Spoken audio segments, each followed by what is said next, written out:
Hi, my name's Dr. Adam Booth and welcome to another lockdown edition of Quantum Source. So today I've come for a bit of a stroll along the Leeds-Liverpool Canal and here I am by one of the lock gates. There's a lot of people who come out for a bit of lockdown leisure by the canal. It's a nice place to be, it's kind of a bit of wildlife around and it's kind of relaxing being by the water. But of course it wasn't always that way.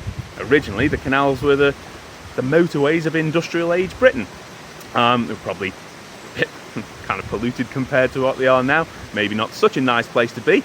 But the people of the canal, they knew a thing or two about working under a kind of lockdown situation. They all worked from home. A lot of them lived and worked on the canal boats along with their families, so in constant close proximity with all them. Now, our speaker today is an expert in the people of the canal. She's Dr. Jodie Matthews. She's a reader in the School of Music, Humanities and Media at the University of Huddersfield. And as soon as I get home, I'm going to be giving her a bell. Now, the recommended source with this, I thought that I could do a bit of research and find that all the canal workers were, drinking whatever they got and maybe enjoy a toss of whiskey. But actually, it turns out that according to this book here, which is On the Canal by John Hollingshead, it's an 1850s account of canal life. John Hollingshead accompanied several canal workers and just kind of got to know them over the course of travelling up and down Britain. And for a lot of them, their drink of choice was black tea, kind of a weak black tea. Now, a lot of people think I'm a heathen because I quite like drinking black tea. Milk is not my friend. So, as soon as I get in, I'm going to be putting on the kettle and enjoying a bit of a black tea. So, you get yourself whatever you want and we'll give Jodie a call. Cheers. And hello, Jodie, there you are. Good afternoon. Good afternoon. How are you? I'm all right, thank you. I'm enjoying a bit of tea post-cycle along the canal. So, it's a good afternoon. Good, yeah. Nice sunny West Yorkshire day. Absolutely. Now then, before we begin, if you were planning a long journey along the canal, what source would you be absolutely guaranteeing that you had in the canal boat? Well, despite being interested in the histories of the waterways, I'm going for something very 21st century. Vegan mayo. Yeah. Vegan mayo making its second appearance in Quantum Source. Now, if you'd have told me that a while back, I'm not sure that I would have made that call. But that's really cool. Obviously, it's a massive take-off thing. And as you say, not something that was probably available to the people at the height of the Industrial Revolution. I mean, they could have done a decent job. It's basically vinegar and some fat and some lemon juice. So I think they could have cobbled some vegan mayo together if they needed to. They might not have called it vegan mayo. No. All right. So that's already an insight into canal life, but obviously that's your field of expertise. Maybe you could give us a bit more insight. I would be very happy to. Excellent. Well, I'm a scholar of literature and culture. So the way I tend to look at the industrial waterways of Britain has been about asking the audience to think again about the post-industrial landscape that maybe, you've seen it today, you've had a look at the canal today. And when it becomes our landscape, sometimes we can start to take it for granted when you're walking a dog along the towpath or driving over a bridge on the way to work, or when you catch that glimpse of the water from the train. So I'm looking at the connections to the past that the canals offer us when they're all around us, especially, as you've mentioned, into the lives of people who worked and lived on or near the waterways, and I look at the 18th, 19th and 20th century. Okay. And so that often means talking to public audiences about the canals that they're used to seeing, that are part of their daily landscape, and taking another look at those waterways and thinking about who lived on them, what were those lives like. And it also means thinking about the detail of the people who lived and worked on the canals. And these are some images from the Waterways Archive from the 19th century. And it also means I get to work on some really exciting projects like this drama project, which I've been peripherally involved in, which is about the women's contribution to waterways restoration in the 20th century, which is a history often told from a male perspective. And this is about putting the female experience back into that story. But I've not been quite as lucky as you, and I've not been able to get near a canal in the last few months because of the lockdown. my office, which you can see on the slide here, the beautiful Osler building, overlooks the Aspley Canal Basin in Huddersfield. And so usually I get this fantastic view out of the window, a little like you've got in Leeds. But of course, campus has been closed due to lockdown. And I do quite a lot of work with the Canal and River Trust. That's a charity that looks after 2,000 miles of canal and waterway in England and Wales. And over the last few years, they've actually been emphasising the role of the canal in health and well-being. And what the canal contributes to our health and well-being has often been part of the story that's been told about waterways. But the Canal and River Trust have been telling that in the 21st century because it often offers a valuable green space in urban areas. It allows a linear park, if you like. Yeah. But, of course, in April, it had to advise the public that the use of towpaths was going to be strictly limited during lockdown. That's partly because of how narrow a towpath is. You can't stay 2 metres apart from somebody. That's right. Everybody would be nicely socially distanced if they're all going in the same direction. But, yeah. Exactly. At the same time and the same pace. It's difficult. It is difficult. They were able to relax that a little bit in mid-May.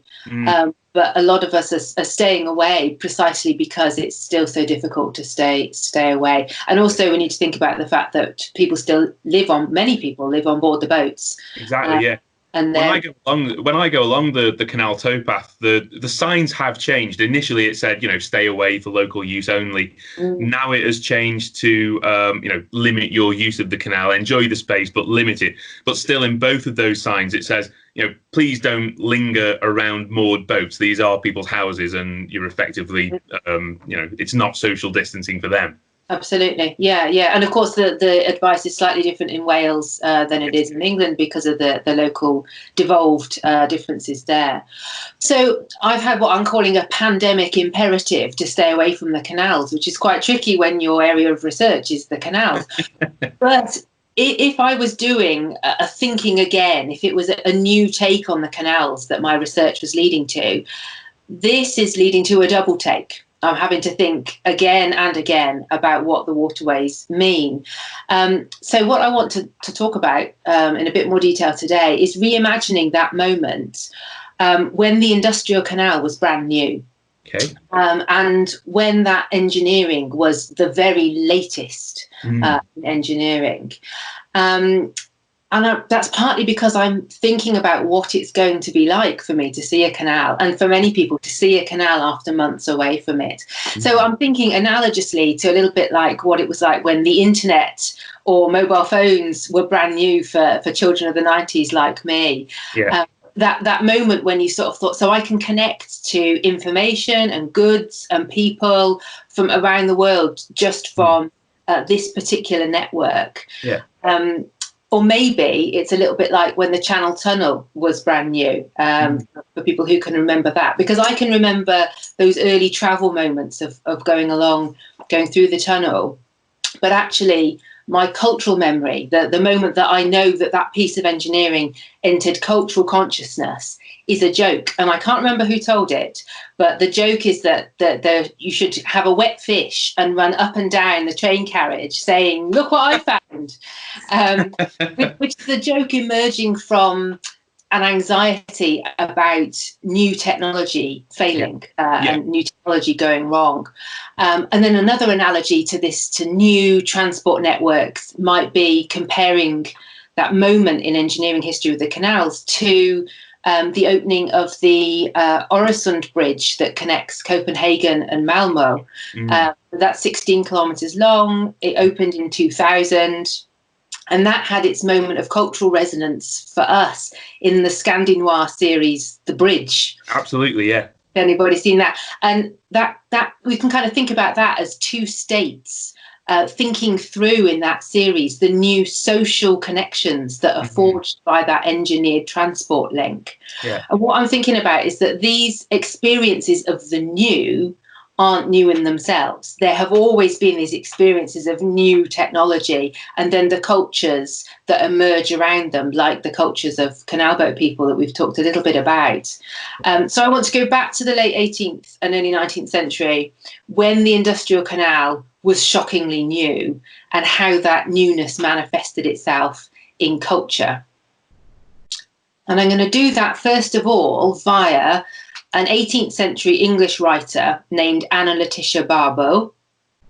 Sometimes Letitia is spelt in different ways. I'm going with this one today. Okay. And via her and her less well-known brother, John Aiken. I'm going to jump a little bit backwards and forwards in time, because that's my approach to the canals. I think about how waterways connect different periods in history. And Barbauld was born Anna Letitia Aiken in Leicestershire, and she was born into a Presbyterian family. And that distinctive surname comes from the fact that the husband she married in 1774 was the Reverend Rochmo Barbauld, and he was descended from Huguenot refugees. Okay. And then in 1758, when Anna Letitia turned 15, the family moved to Warrington, which was just a few miles away from the Bridgewater Canal. And the Bridgewater Canal is the brainchild, as it were, of Francis Egerton, who was the third Duke of Bridgewater.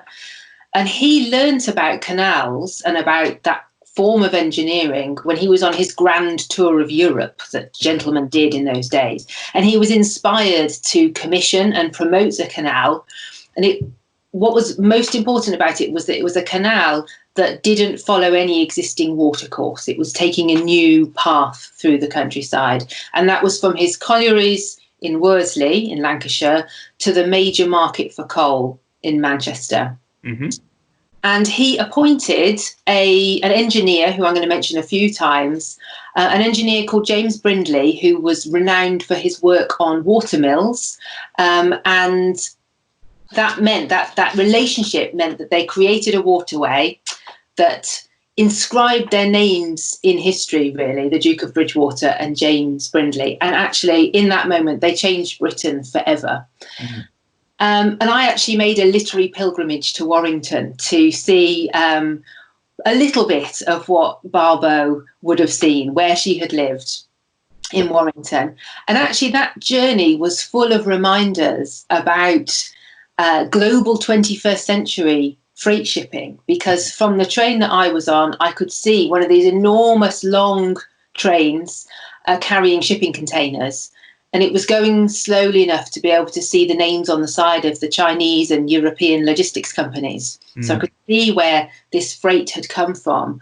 And then as we got sort of closer towards Warrington, I could also see glimpses of the Manchester Ship Canal, obviously a lot later than the Bridgewater Canal in its building.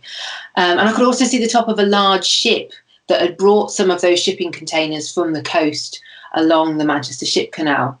So I've always been very interested in, like a lot of people, the environmental and political implications of the vast imports we have in the 21st century from China.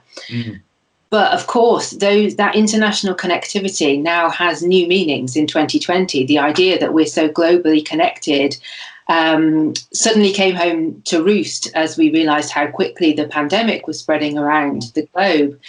And when I went to Warrington, those ideas were imaginable, but they were still quite abstract. So I want to think about the fact that the industrial canals, which weren't actually planned as a national network, but evolved into that, connected places that had never been connected before.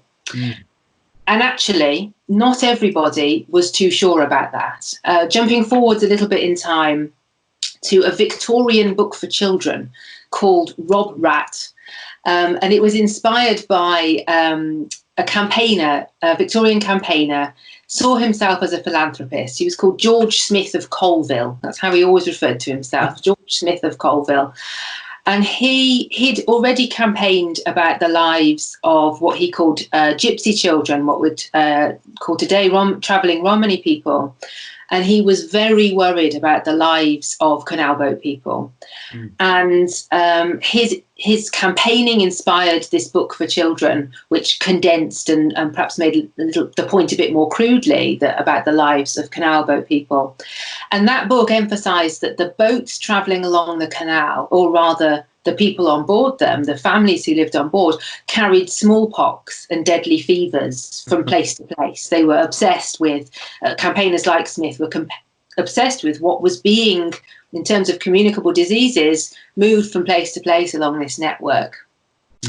So transport networks, whatever their vast importance to industrial and economic development, have always provoked anxiety about the spreading of disease as well as wealth. So those were the Victorians' ideas of the negative aspects of the industrial canal. And while we're thinking about those negative aspects, there's one that comes to mind in the 21st century. And it can be quite easy to see the waterways that connected fossil fuels to industry in this incredibly efficient new way. We can see that perhaps as the beginning of a process that, from our 21st century perspective, has climate crisis as an inevitable end result, depending on one's view of climate crisis, of course. And I don't want to lose sight, I never want to lose sight of the fact that we're looking backwards from our standpoint in the Anthropocene. We look back at the 18th century from a moment where we see the result of burning fossil fuels in this way. But I want to kind of put that to one side without forgetting that that's a really important theme, because I want to think about human wonder and excitement at the birth of the industrial canal. So to go back to Barbauld and to Brindley and the 18th century, Brindley's canal for the Duke of Bridgewater included the audacious Barton Aqueduct over the River Irwell. Barbauld's brother, who I've already mentioned, John Aiken, described the Barton Aqueduct as beginning 200 yards from the river, over which it was conveyed by a stone bridge of great strength and thickness, which we can see here, of 3 arches. And that largest central arch was tall enough for the biggest barges navigating the Irwell River to pass underneath it with masts and sails standing. And what John Aiken does is try to recreate in his prose writing the experience of seeing something which had never before been witnessed in England, which was one vessel sailing over the top of another. And trying to think back to an experience, for us, the idea of a train going underneath the Channel Tunnel is equivalent, or the idea that I can watch TV on a phone, the idea of seeing one ship sail over another was this incredible, wondrous moment. And people, I'll still take the wonder at one ship going over another, because there's a stretch of the canal up by Malham where exactly that happens, and I still marvel at the fact that, oh look, there's a bit where the canal goes over the river. That's really cool. And for when that was completely unimaginable, it's even more incredible. And I use these terms in their literal sense. It's incredible. It's wondrous to be able to see it.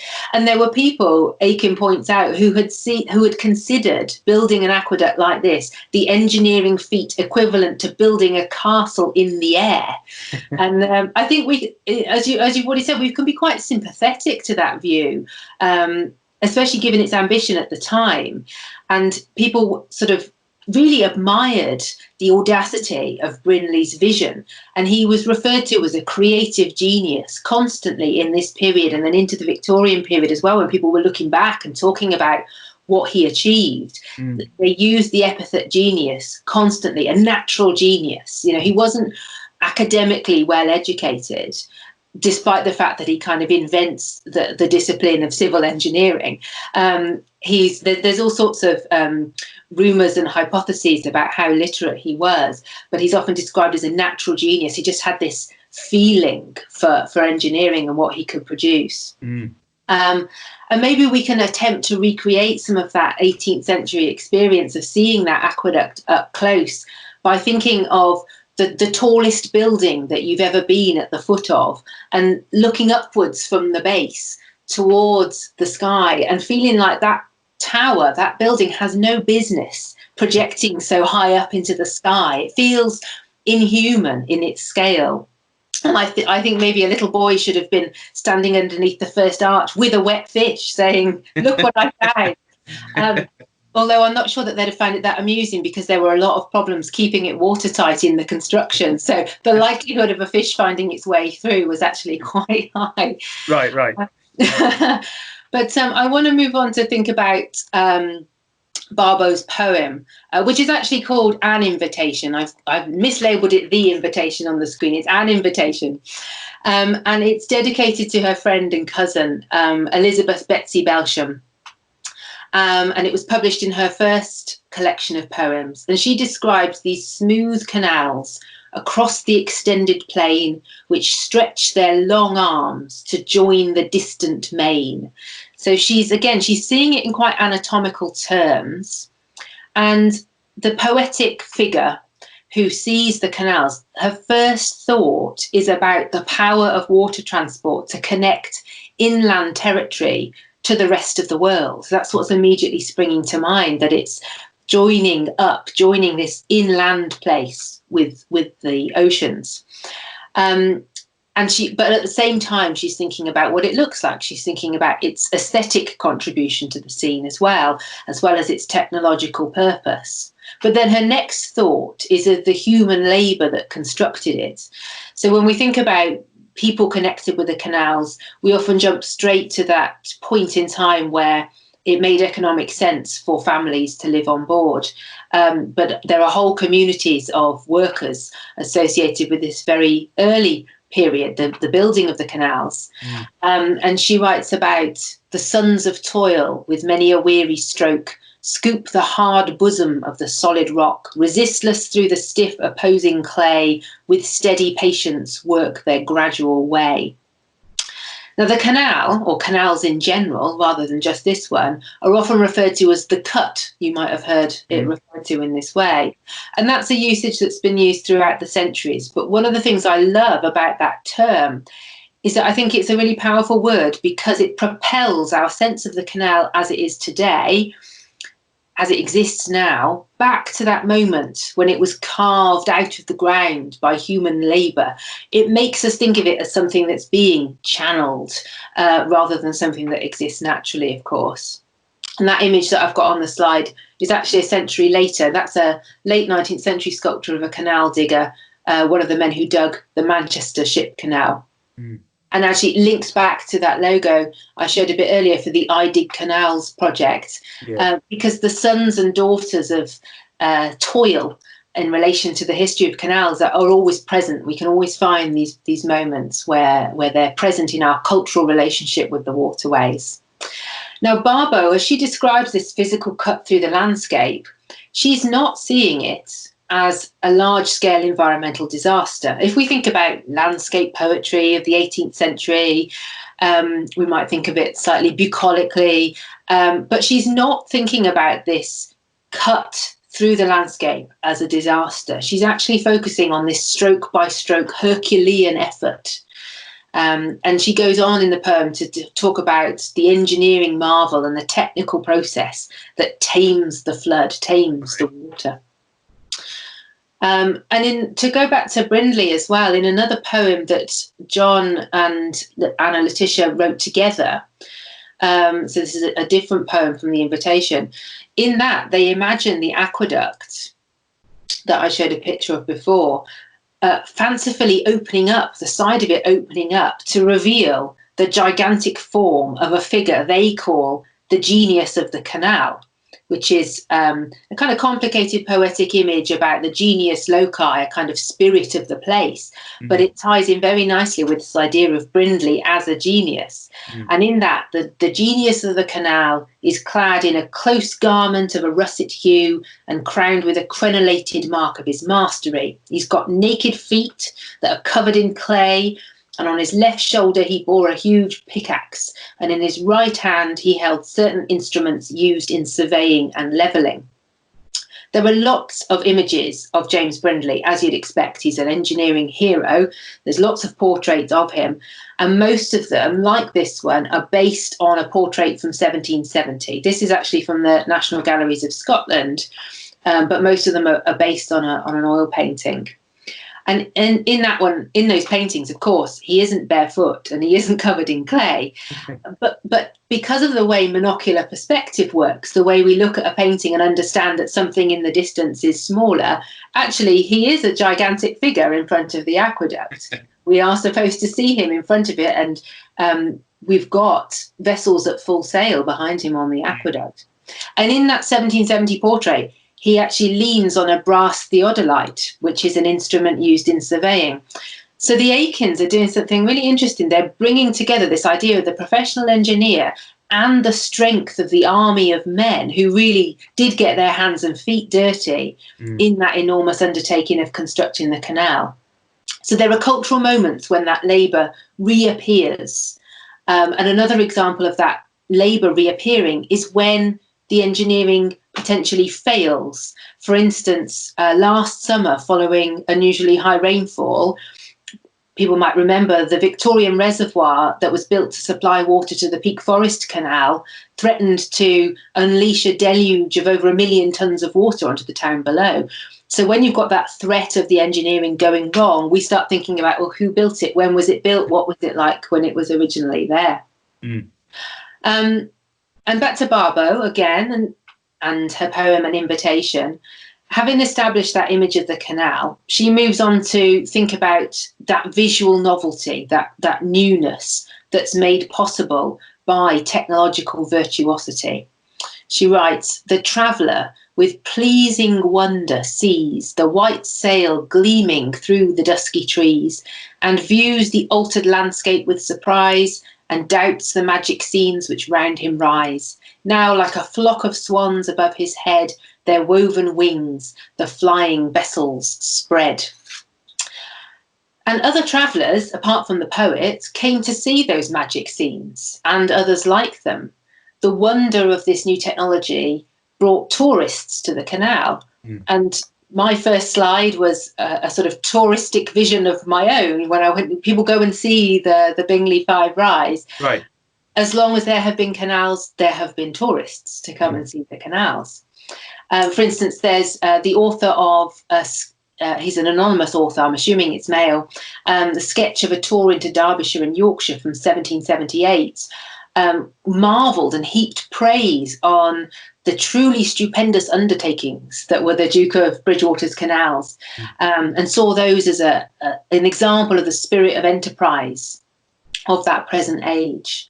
I'm going to jump forward now to another canal, another time, and another tourist, and that's J. Hassell and his tour of the Grand Junction Canal in 1819.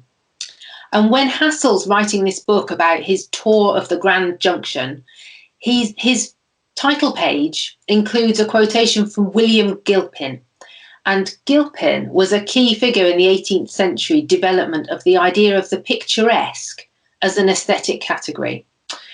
The key thing to know about the picturesque and about Gilpin is that it determined what early 19th century viewers were supposed to look at in the landscape. There are all these books by people like Gilpin, starting with Gilpin, saying, this is beautiful, this is picturesque, this is not. This hill is boring, don't bother looking at this hill, look at this incredible valley, this is picturesque. So it was kind of teaching people what they should be looking at in the landscape. And what's interesting about Hassell's book about the Grand Junction Canal is that he desperately tries to make the Grand Junction Canal conform to these ideas of the picturesque. But that often means ignoring the canal altogether and turning away and looking at the countryside through which it passes. For example, he says that the course of a stream destined for inland navigation must necessarily be directed through a succession of the richest scenery, whether stealing through the glades and glooms of rural retirement, winding round the brows of hills, or gliding through the valleys by which they are surrounded, alternately visiting the recesses of pictorial abode or the populous town and the busy hum of men. So he's alive to the industrial purpose of the canal. He's not ignoring the fact that they exist for a reason, but the hum of men that he talks about is quite muted once his picturesque sensibilities take over. He's thinking about the hills and the valleys much more than he is the canal itself. He talks about inland navigation to a manufacturing country as being the very heart, blood and soul of commerce. And he calls it the Grand Junction Canal in particular, the very soul of trade, the aorta ascendens et descendens, and the lifeblood and circulation of the articles of our inland trade.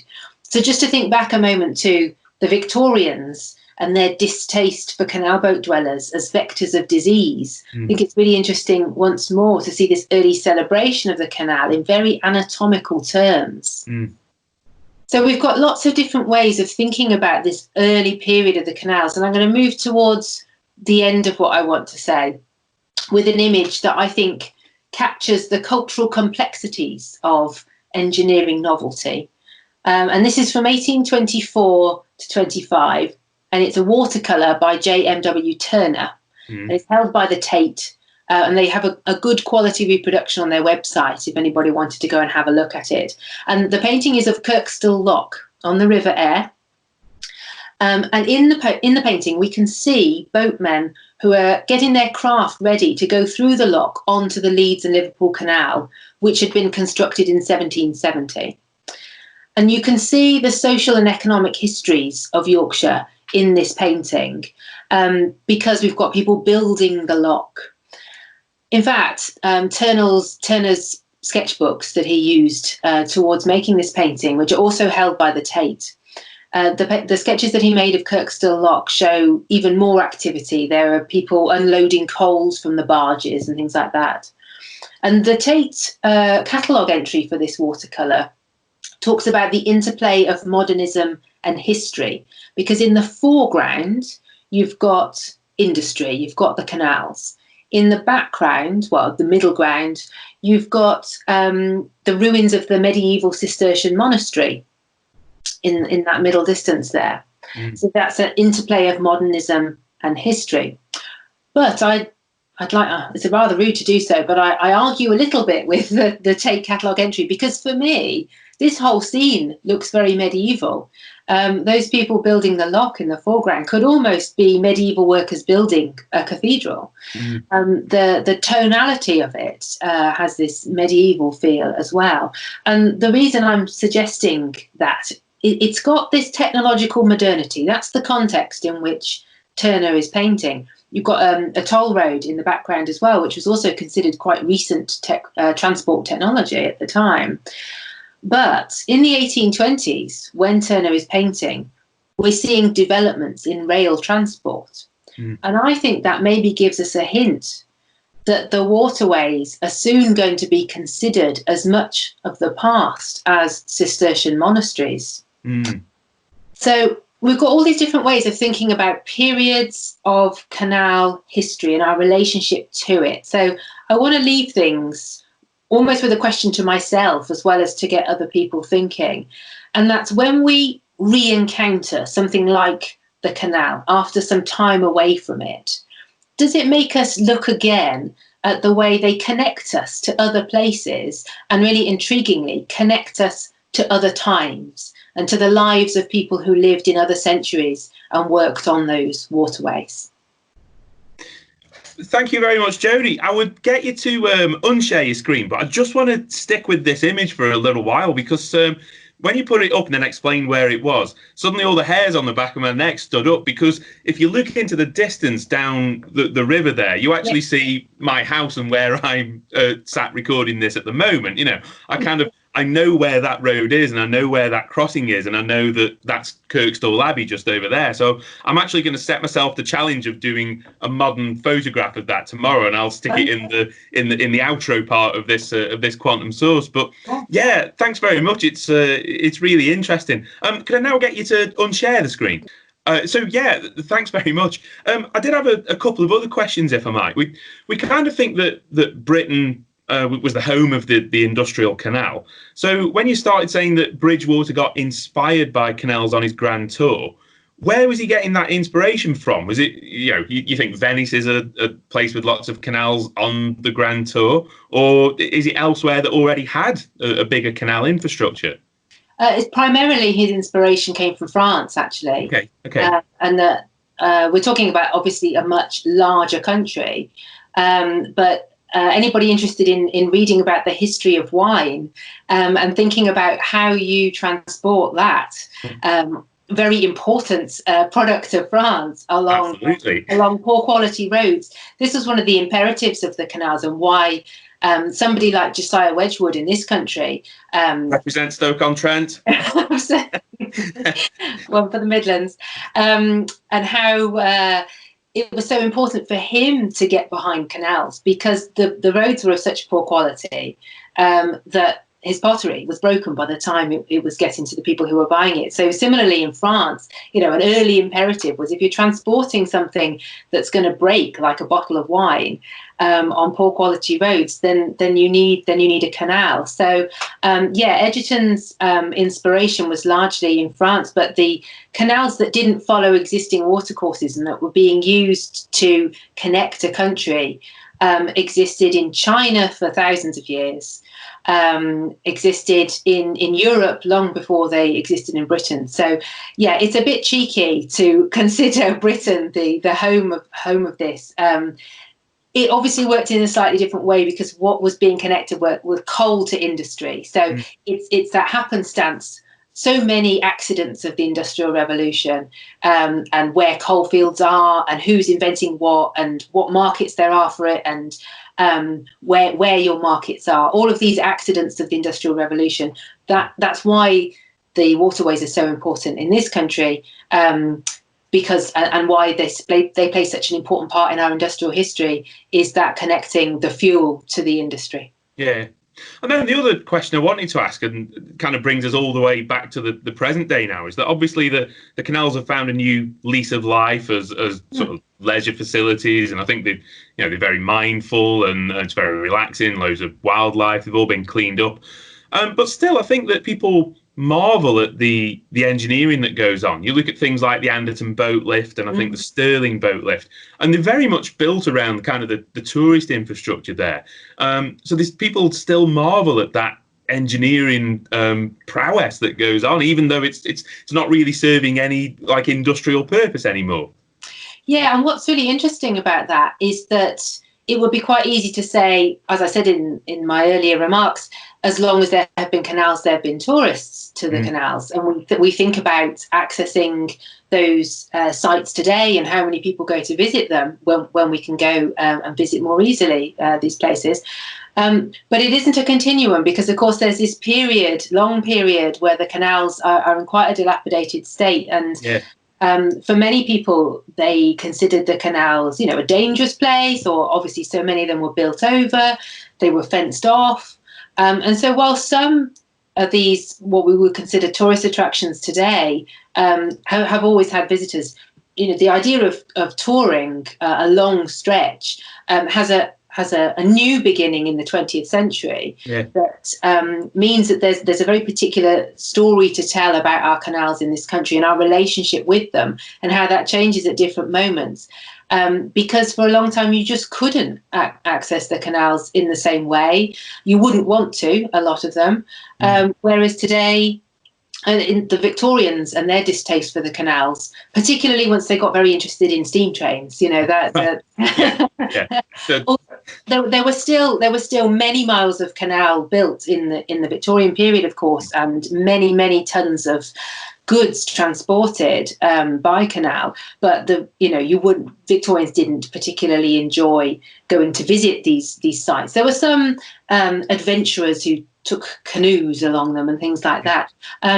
But the water quality was something that people were very worried about. They felt that it smelled really bad. I've read so many newspaper articles and letters to newspapers in Bradford about, we've got to get rid of this canal because it stinks. And so the water quality was very poor. You didn't want to fall in it. Whereas today, people fish in the canals, and they are known for being really important sites for wildlife. So. It's by no means a smooth, continuous history that we can tell. It's really interesting for that reason, because you can look at the changing fortunes of particular sites, particular canals, and places that we want to visit, and why our relationship with these waterways changes. Yeah, and I guess that's fair play to the efforts of groups like the Canal and River Trust. So thanks very much for them to that rejuvenation, and all the other groups that are along that share their outlook. Absolutely, yeah. The history of the restoration of the canals is a really important one. It has its own army. It has its own sons and daughters of toil who gave up their weekends to redig the canals by hand in some cases. And yeah, there's so much effort that has gone into it, into restoring those sites. And every time I visit a canal, I value that labour that went into it. Cool. And I definitely value hanging around down by the canal. It's just really relaxing, really restful, but got to appreciate all the history that went into it. With that then, Jodie, we'll leave you to your afternoon. I will say that anyone out there, if you do want to put a question to Jodie, then do visit the Quantum Source Twitter account, and I can send the questions on to Jodie and relay the answers back to you. But with that, we'll wish you good afternoon, Jodie, and we'll speak to you soon. Yeah, bye-bye. Thanks very much. Bye-bye now. So thanks, Jodie, for the talk and for inspiring this morning's bike ride. So I hope I can convince you and her that I am kind of stood where Turner was looking all those years ago. It's a little bit overgrown, so I could probably be anywhere on the canal, so you might have to take word for it a bit. But if I spin the camera around, then I think that's the bridge that Turner was painting, albeit we're looking into his painting at the moment. The road crosses the canal, goes uphill over there. There's that building that was on the left-hand side of Turner's painting. That's now part of Ella's nurseries.